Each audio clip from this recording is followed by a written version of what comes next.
Hi, and welcome to Mondays with Marlo. A lot of you have written in to us and said, we love the experts on finance and health and fitness and food and all of the great things that we've done. But what about love and sex and marriage and relationships? So we have a present for you today.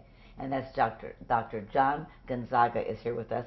And he's part of the research team at eHarmony. So you're actually in a lab, right? Yes, yes. So you're not matching up the people on eHarmony. Well, we help create the algorithms that match people up, but we do it by researching couples who have been married for 5 or 10 or 20 years. Oh, really? Mm-hmm. So that's how you know what are the elements exactly. that make it So work. we really look at compatibility is the things that you share in common with someone that help you become stronger, promote understanding and intimacy in your relationship. Yeah. Well, gee, I wonder if my husband and I would match up. We've been married 31 years. Then you probably would match up. It'd be funny if you said, no, this couple does not belong together. All right, well, we've got so many questions for you because everybody wants to know about this.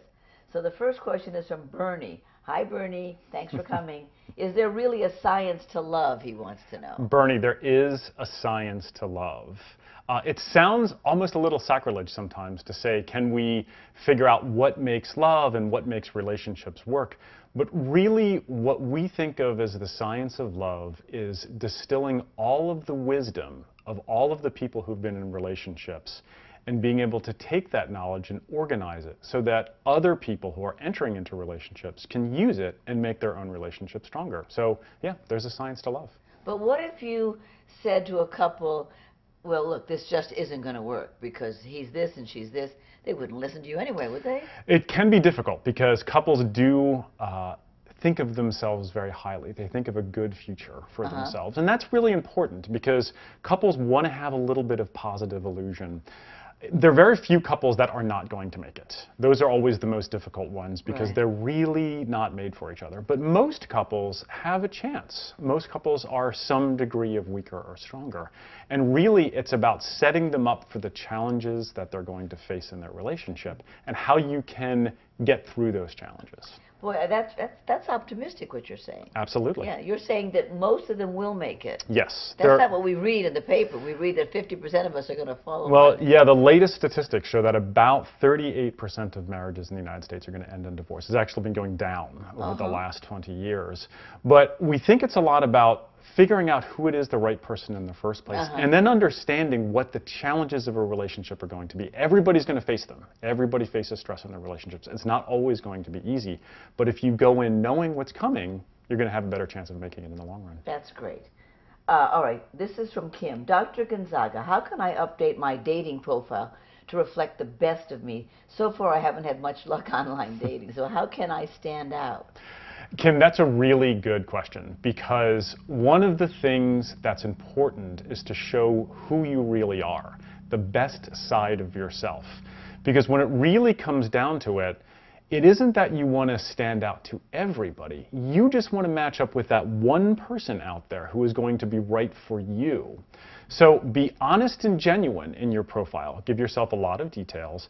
Definitely put photographs up. We know at eHarmony that you're 8 times as likely to have communication from someone if you have a photo up that shows you realistically, but also is a really good photo of you.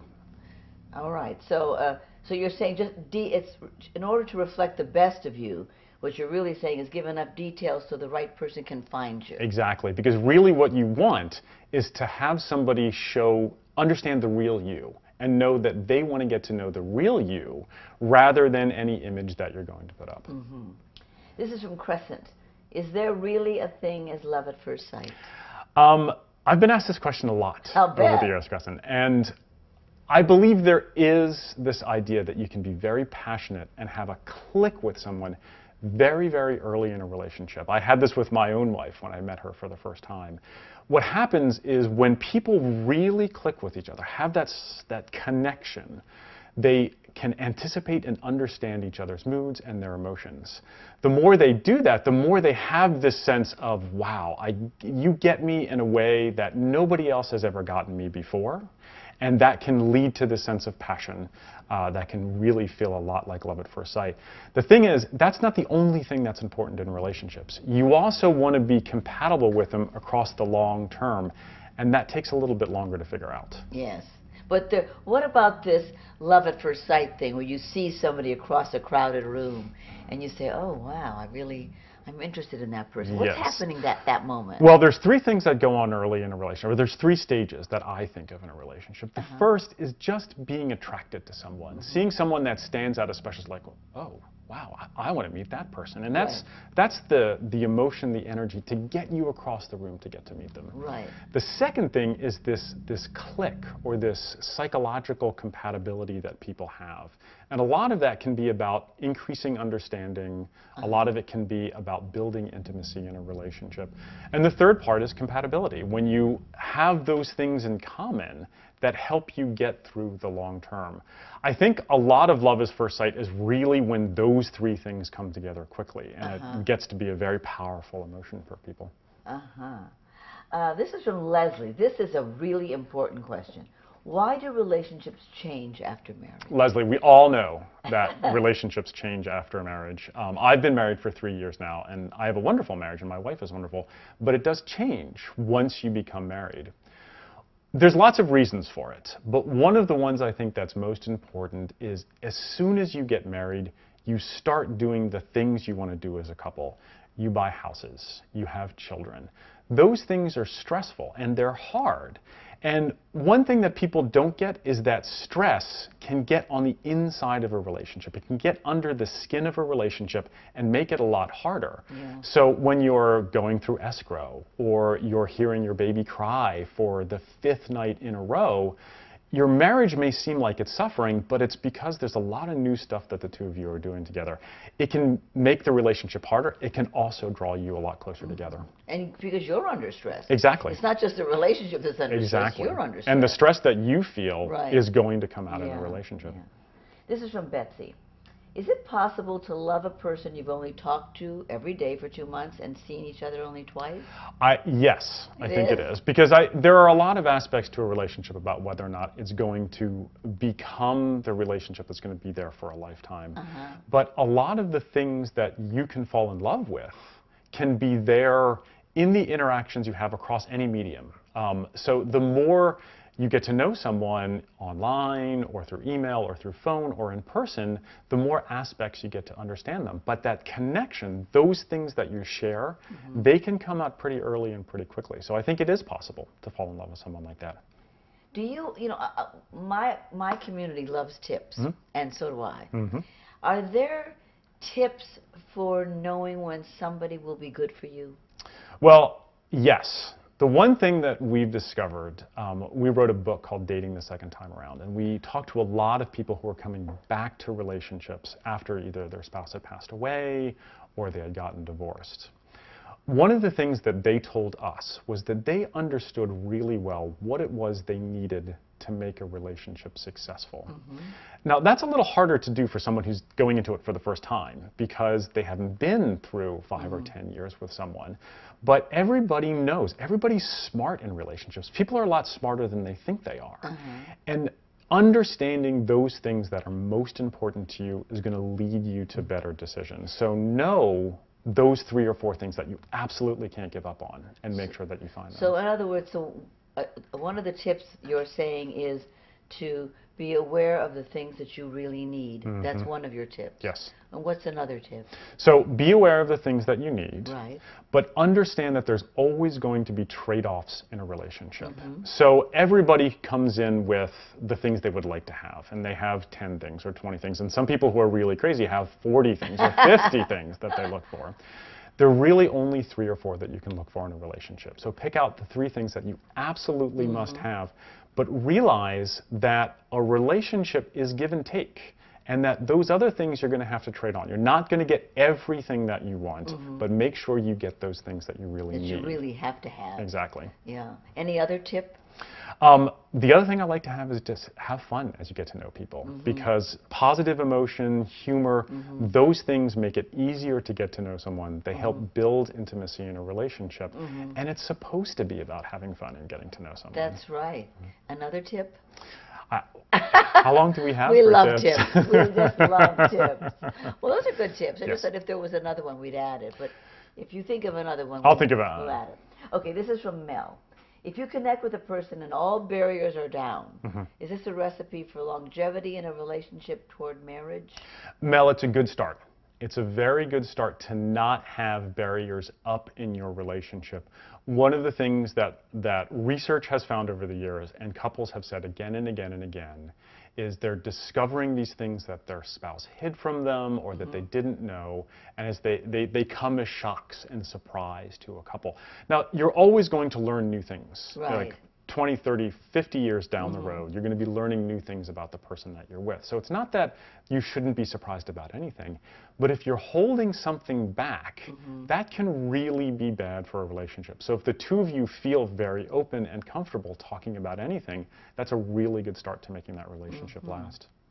What about, I know one of the questions in here is about when should you feel open enough to talk about past relationships with your new person or your spouse? Past relationships can be hard because they can reveal a lot about what it is that went wrong. People feel uncomfortable because they think it makes them reflect weaknesses about themselves. Right. So generally, you kind of have to know when you feel comfortable. Some people feel comfortable very early on, and some people want to say it right away. And I generally say, don't talk about your past relationships right away. You want to get to know this other person first. You know, my husband didn't want to hear anything about my past relationship. Some people are like that. He just liked to believe that he just found me fresh out of my mother's womb. He didn't really want to know about my past. And I think that's something too. I mean, it can be. And the hard thing about giving advice for relationships is everybody's a little bit different. So there's some people that make it work not knowing anything about past relationships. There's some people that have to know because it reveals something to them. There's some level of disclosure that's important for them. Right. This is from Steve. How can I know when something is more than just a casual fling? I might think about a woman a lot, but it doesn't mean I love her. Yes, yeah. Steve, the best thing that you can do is to give it time. Because what happens early in a relationship is you get this very passionate stage.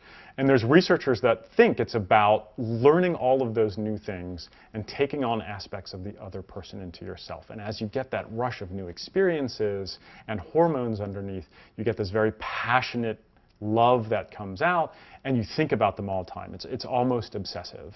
Yes, it is. Those things that last, feeling that sense of connection to someone, being like thinking, oh, this is the person I want to tell this to, over time, the longer that lasts, the more you know that that relationship is going to be there for the long haul.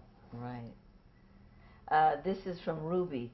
Do you think that couples need to have the same values in order to stay happily married, like religion or family background? Ruby, it is important. One of the things we found at eHarmony, and one of the things that's most important to have compatibility on, are the values that you hold most dear to yourself.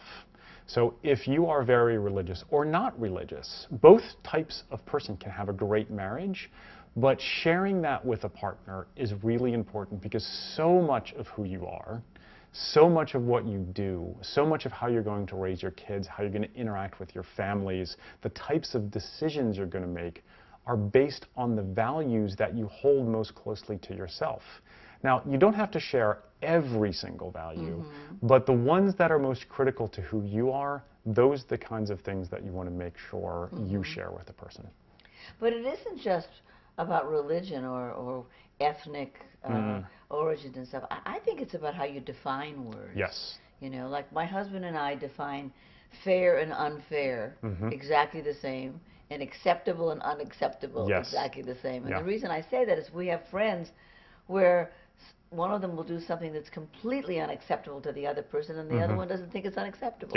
Yeah. And that's part of what getting to know someone is, because values, you know, a lot of people say they value family, but people value families in very different ways. Right. Some people value families because they come over on a Sunday night and they have dinner and they go home and then you see them the next week. Right. Some people value family because they live next door and they're waking you up in the morning to come down and have a cup of coffee. Right. So you have to, it's not just about saying, oh, we both value family. It's about understanding what that means and how big of a role and what role it's going to take in your life. This is from Tish. Is there a chemical, physical difference between infatuation and love? There's the million-dollar scientific question. And Tish, if we had 4 or 5 hours, I might be able to tell you everything about this. There is actually a difference chemically between the experiences of infatuation and the experiences of love. And actually, early on, really strong physical attraction is based on how your immune systems talk to each other, because you are searching somebody else out who has a different immune pattern than you. When you do that, the offspring, the children you have, are going to be healthier and stronger because they have healthier immune systems. And it's part of the reasons women like to wear their husbands' or their boyfriends' t-shirts, because they can smell those differences in those t-shirts.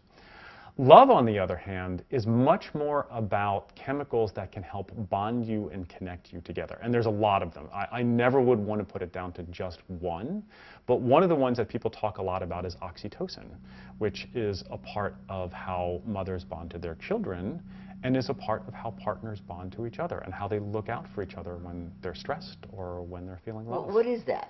Oxytocin is a hormone that's inside the body.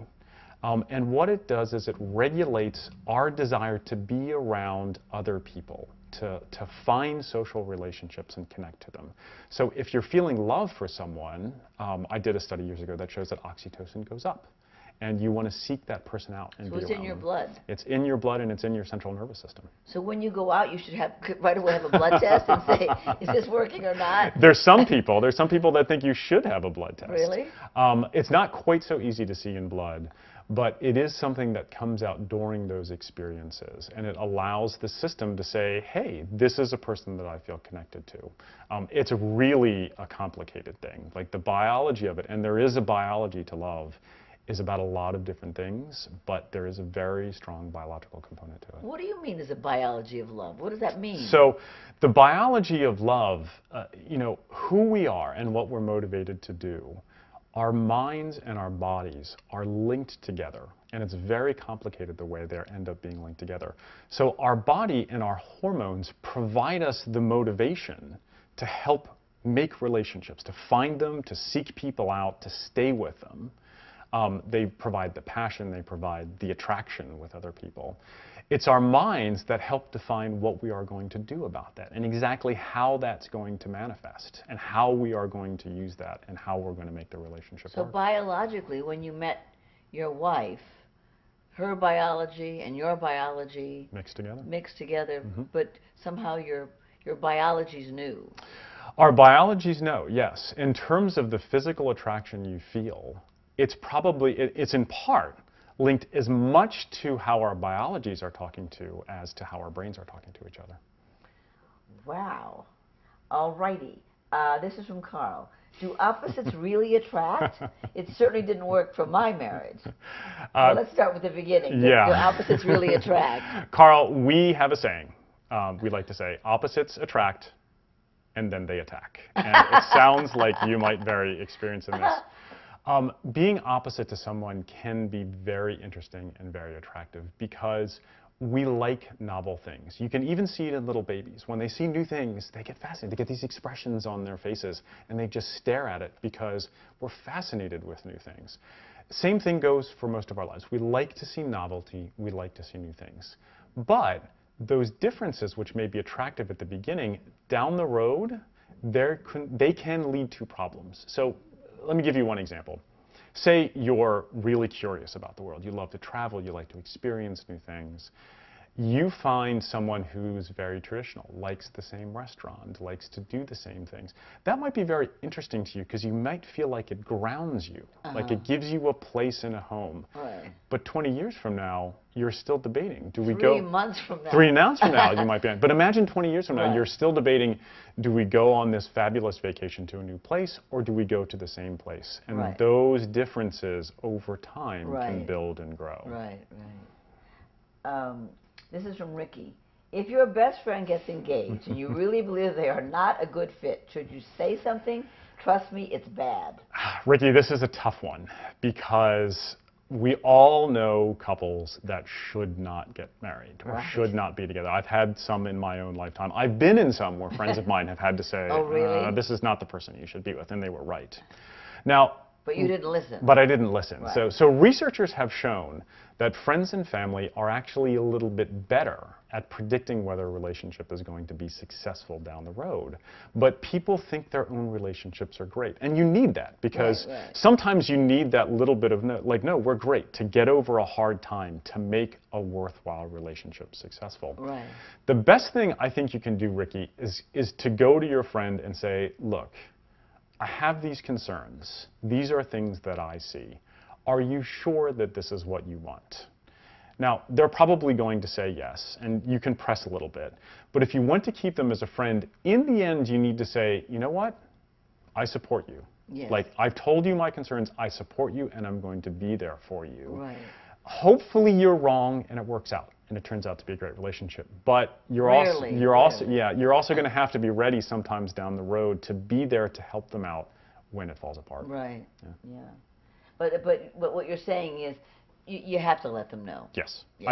I think as a friend, it's your obligation, and you don't have to do it hostilely. Right. You just have to say, look, I have these concerns. You know, you've been my friend for a long time. I want to see you happy. Here are the things that I see that I think are problems, but I'm still here for you. And if you want to do this, I'm going to be there for you. Right. This is from Vicky. Why do people cheat on their spouses? Is monogamy just unnatural? And if someone cheats, does that really have to be the end? Well, like most of the other questions, Vicky, if I had about 6 or 7 hours, I could tell you about everything. There are lots of reasons of why people cheat on their spouses. It's really complicated. And most of the time, it's about the person who cheats, it's about the relationship that's there, and it's about the situation that's around them. So if people are facing a lot of stress and they don't get to see each other a lot, and they're really run down, and the relationship hasn't been going well, both people are going to be more at risk for seeing somebody that they're attracted to and going down a road that they don't want to go. Most people don't want to cheat. Now, in terms of monogamy being unnatural, I don't think that's true. Oh, great. I'm so glad to hear you say that. I wrote my entire dissertation on the experience of love and how it makes people commit to relationships. And I actually think monogamy is deeply evolved and ingrained to who we are as a species. Because when two people are together, they get all of these things. They can better raise children. They have other family around. They can support each other during hard times. They can divide up the daily tasks of lives. So I think there's been a very strong, evolved tendency towards monogamy. It doesn't mean that the relationship isn't going to be threatened or that there isn't other temptations out there. And those are the things that you have to face up to. Now, does it have to end when a relationship, when there is infidelity in a relationship? The answer is no. It doesn't have to end, but it can be a very hard road back. And it depends a lot on the type of infidelity that's there. So the one-time infidelity, people do a pretty good job at getting over if both partners want to do that. But the multiple serial cheating, that's indicative of a much deeper problem in the relationship and is going to be really hard to get over. And it's usually the person who cheats, it's usually their problem. You know, so many people blame the husband or wife that has been cheated on, when in fact, you know, well, he wasn't affectionate enough, she was cold, whatever. When it's really this person is going to cheat no matter what. Most of the time it ends up being both people, like in the relationship. And that's the really hard thing for people to hear, is that a lot of times what you end up seeing is spouses sense there's something going wrong in the relationship. So one person does something that they don't like, and it causes the relationship to move farther and farther apart. So it's not really about one person or the other. Most of the time it's about both people, the relationship they have, and the situation that they're in. So. This is from Pat. How can men and women effectively communicate? Pat, that's the question that everybody wants to know the answer to. It can be very complicated to be able to effectively communicate, because men and women do talk about things in different ways. They have different styles, they have different ways of perceiving it. And even more complicated than that, every person has a different way of communicating and understanding things. So women vary all over the place in how they communicate. Men vary all over the place in how they communicate. So getting to know how to talk to a partner or a spouse and getting to know how to understand them, that's something that you have to build over time. Yeah. One of the things I like to say is try to understand what your partner is feeling, because the emotions that we have really do propel a lot of our behavior. They're the motivation for what we do.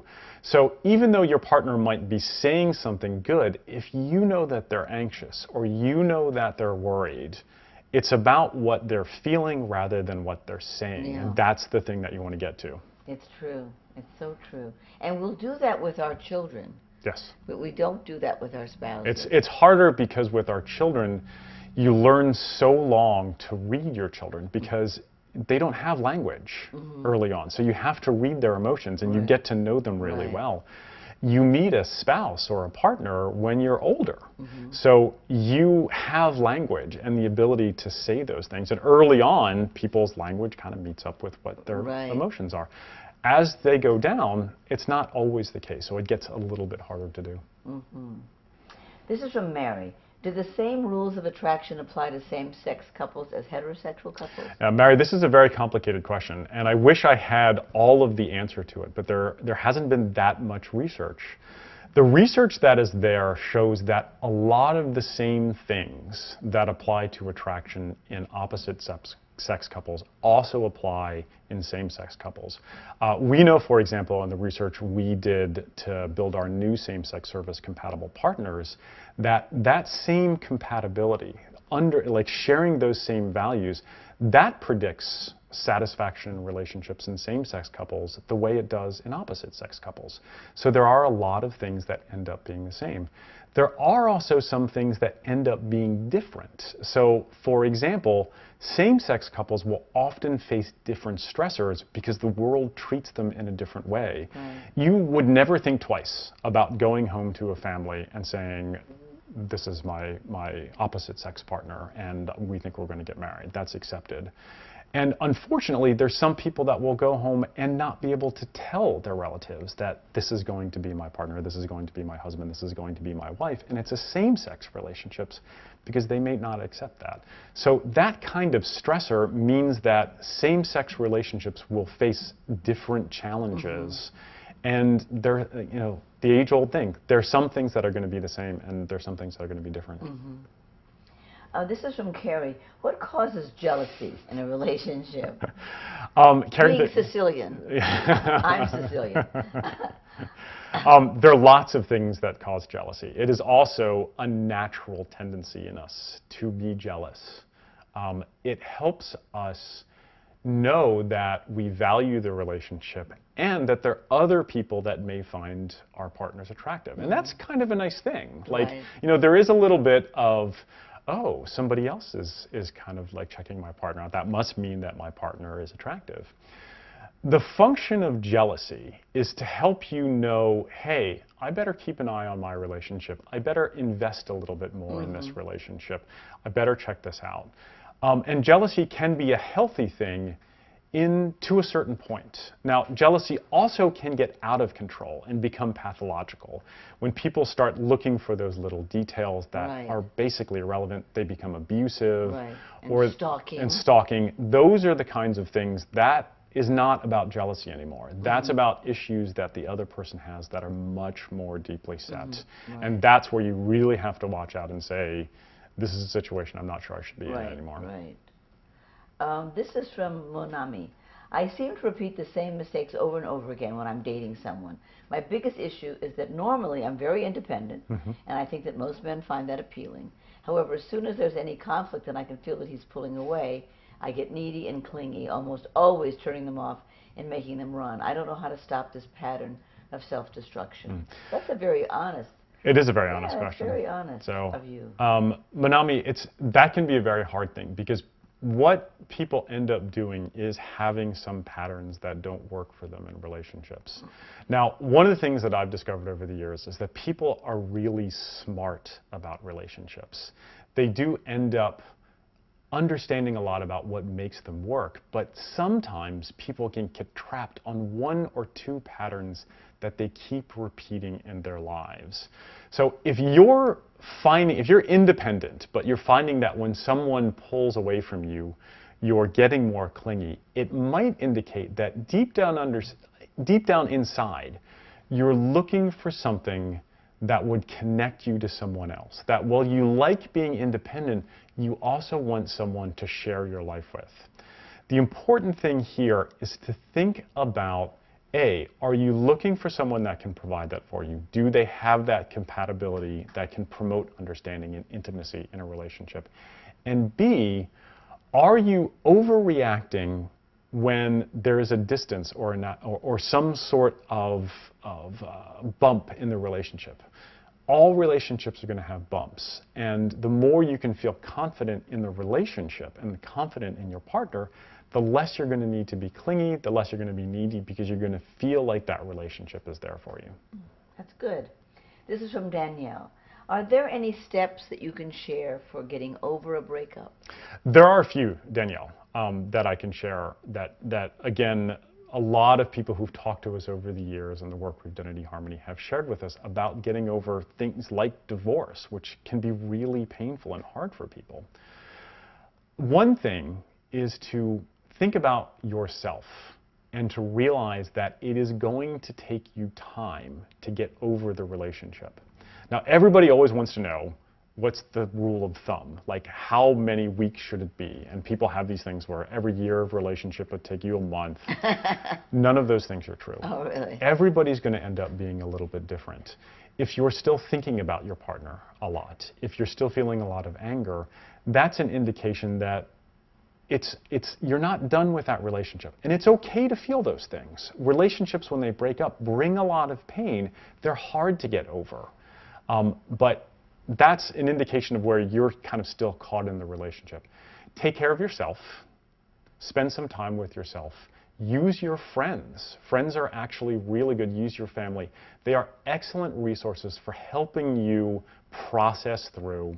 And then one last thing I like to tell people is write about it.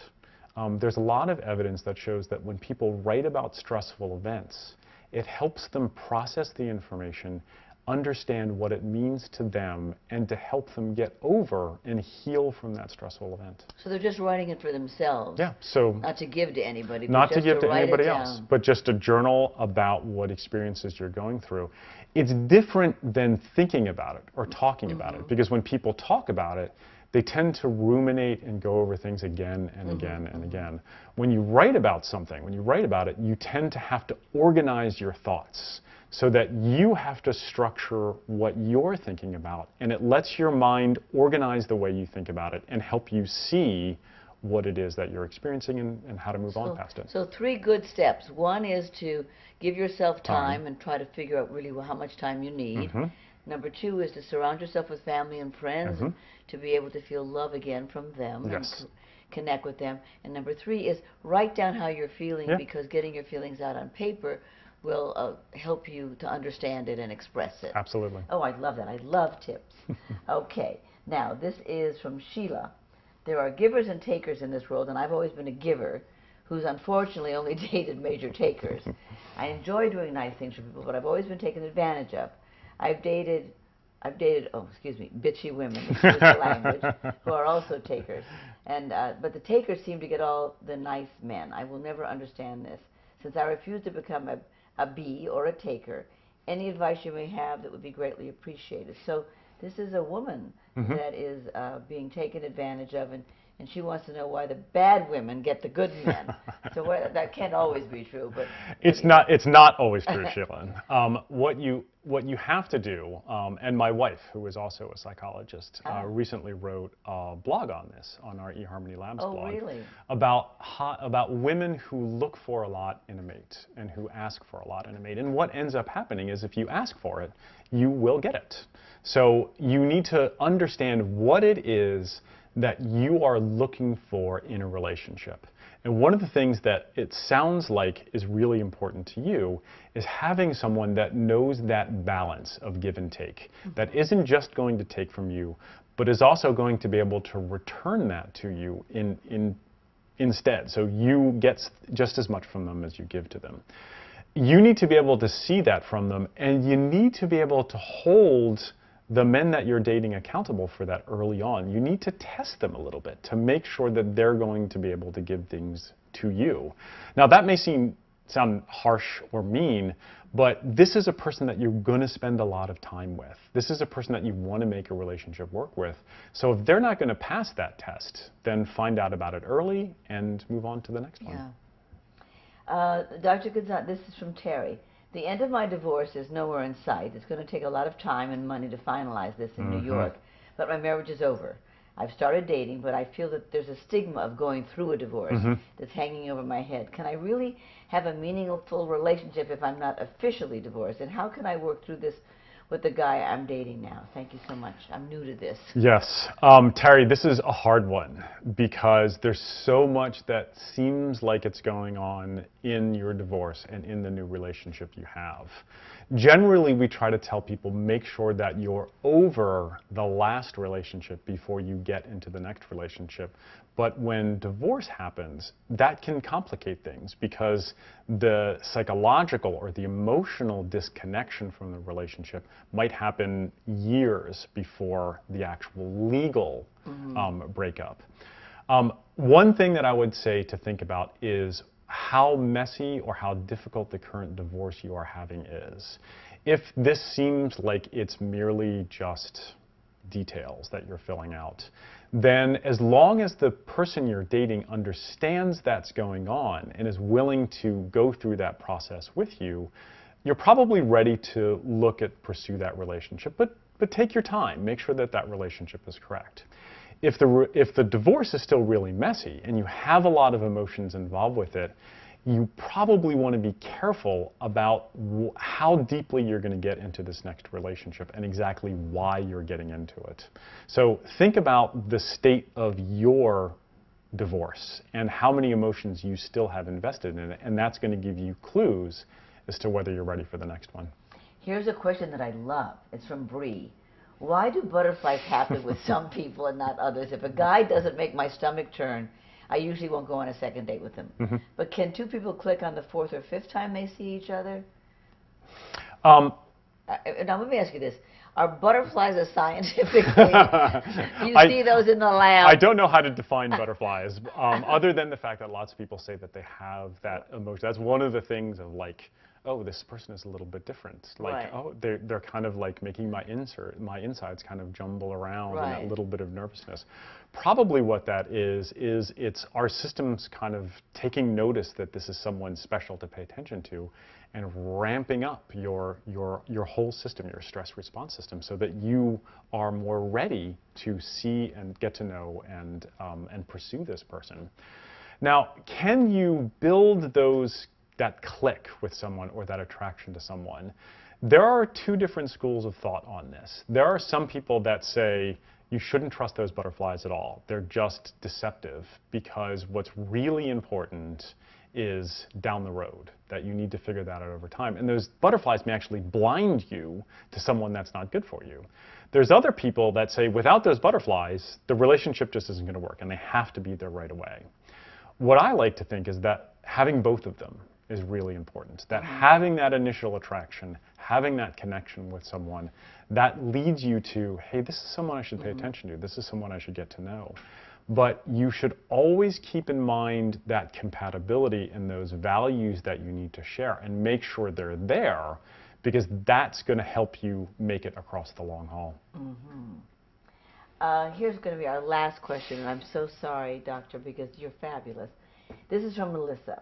And this, I'm sure, is a very difficult question to answer, but I'm sure it's what everyone is thinking about. And that's, why do some marriages and relationships work and last while others fall apart? What is the big...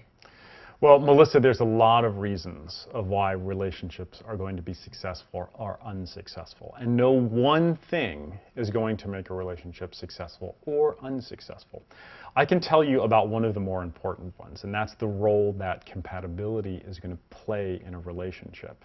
Now, as we said, compatibility is about sharing those important values you have. And the reason it's so important is eventually the stress of life is going to get to you. When you have kids, when you buy a house, when you lose a job or move to a new city, that stress is going to get on the inside of a relationship and make that relationship harder. Now, compatibility helps you survive those stressors, helps you get over those things because you understand each other better. You get each other, so you know how you're going to respond to those stressful situations, and you can be a team when you face them.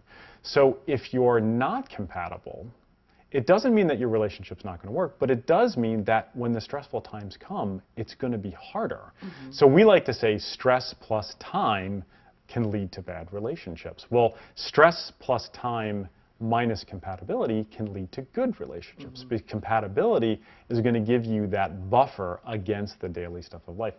All relationships are going to feel stressed. They're all going to go through hard times. So knowing that you're really compatible and connected to that person, that's going to help you through those times. Mm-hmm.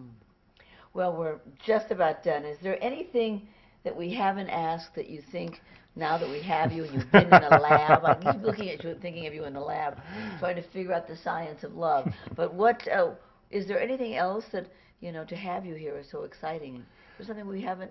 I mean, one of the things I like to say to people is relationships are not easy, but they are worth it.